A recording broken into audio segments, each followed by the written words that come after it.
Sir বাইদেউসকল এয়া চাওক, মাৰ্চ মাহৰ আপোনালোকৰ দৰমহা মোকলাই দিয়া সন্দৰ্ভত এয়া মাননীয় বিত্তমন্ত্ৰী অজন্তা নেওগ বাইদেউদেৱে এক ফেচবুক পোষ্ট কৰিছে। এয়া চাব, অসমীয়া প্ৰতিদিন বাতৰি কাকতত মাৰ্চ মাহৰ দৰমহা সন্দৰ্ভত ভুল তথ্যৰ প্ৰচাৰ। ইতিমধ্যে ৰাজ্য চৰকাৰে অসমৰ বিভিন্ন কোষাগাৰৰ চলিত 2025 চনৰ মাৰ্চ মাহৰ দৰমহা হিচাপে 805 কোটি টকা বিতৰণ কৰিছে আৰু যাৰ ফলত যোৱা 7 এপ্ৰিলৰ পৰা আপোনালোকৰ দৰমহাৰ বিলসমূহ কোষাগাৰসমূহে গ্ৰহণ কৰিছে আৰু এনে ক্ষেত্ৰত বহুতো জিলাত 7 তাৰিখে দৰমহা হৈছে আৰু আমি পোৱা খবৰৰ ভিত্তিত এতিয়ালৈকে আপোনাৰ তিনিচুকীয়া, কাছাৰ, হাইলাকান্দি এনেকুৱাকৈ ধৰি ভালেকেইখন জিলাৰ কৰ্মচাৰীসকলে তেখেতসকলৰ মাৰ্চৰ দৰমহা আজি পাবলৈ সক্ষম হৈছে।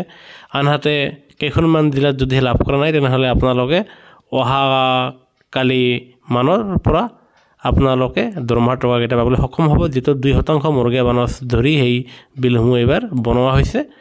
আৰু সেয়েহে মাননীয় বিত্তমন্ত্ৰী মহোদয়ে এতিয়ালৈকে আপোনালোকৰ যি মাহেকীয়া বিল 805 কোটি টকা বিতৰণ কৰিছে আৰু আপোনালোকে যিকোনো মুহূৰ্তত একাউণ্টত আপোনালোকৰ টকাখিনি সোমাবহি। সেয়েহে কৰ্মচাৰী পেঞ্চনৰ প্ৰতিটো খবৰৰ বাবে আমাৰ চেনেলটো ছাবস্ক্ৰাইব কৰিবলৈ নাপাহৰিব।